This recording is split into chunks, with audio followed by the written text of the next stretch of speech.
சேரம்பாடியில் ஆங்கிலேயர்களை எதிர்த்து போரிட்ட பழசிராஜா மன்னரின் குகை இருப்பது கண்டறியப்பட்டிருக்கிறது. பழசிராஜா மன்னரின் 6ஆம் தலைமுறையைச் சேர்ந்தவர்கள் இந்த குகைக்கு நேரில் வந்து அவருக்கு மரியாதை செலுத்தி சுற்றுலா பயணிகளின் பார்வைக்கு திறந்து வைத்தனர்.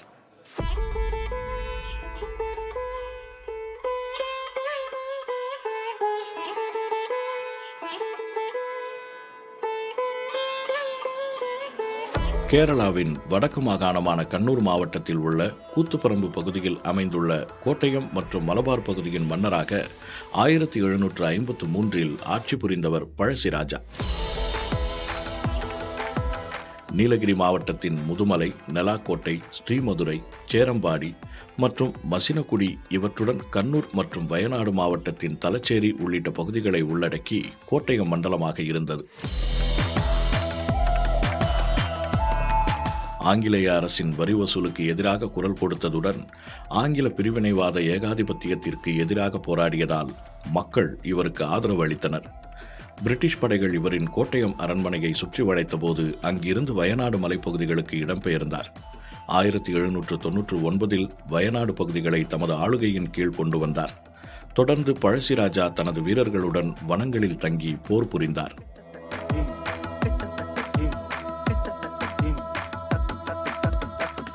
மேலும் குறிச்சியா பழங்குடியின மக்களை ஒன்றிணைத்து ஆங்கிலேயருக்கு எதிராக போரில் பங்கேற்றார்.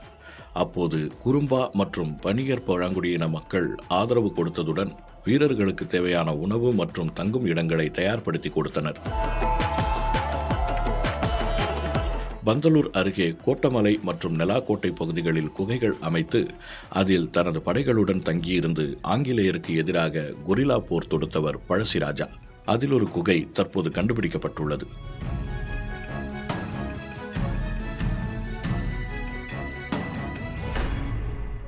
பந்தலூர் அருகே சேரம்பாடி பகுதியில் செயல்படும் வென்ட்வர்த் எஸ்டேட் தேயிலை தொழிற்சாலை அருகே சிறிய குழியாக காணப்பட்ட பகுதியை சீரமைத்து பார்த்ததுடன் வரலாற்று பதிவுகளை ஆய்வு செய்ததில் அது பழசிராஜாவின் குகை என்பது தெரியவந்தது.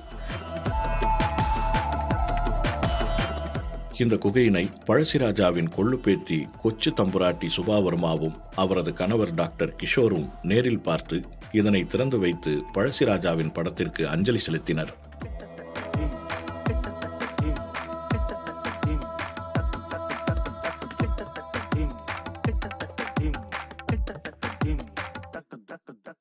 சுமார் 1 அடி உயரத்திற்கு இந்த குகை 30 மீட்டர் தூரம் சென்றதும் பிரிந்து 2 பாதைகளாக செல்கிறது.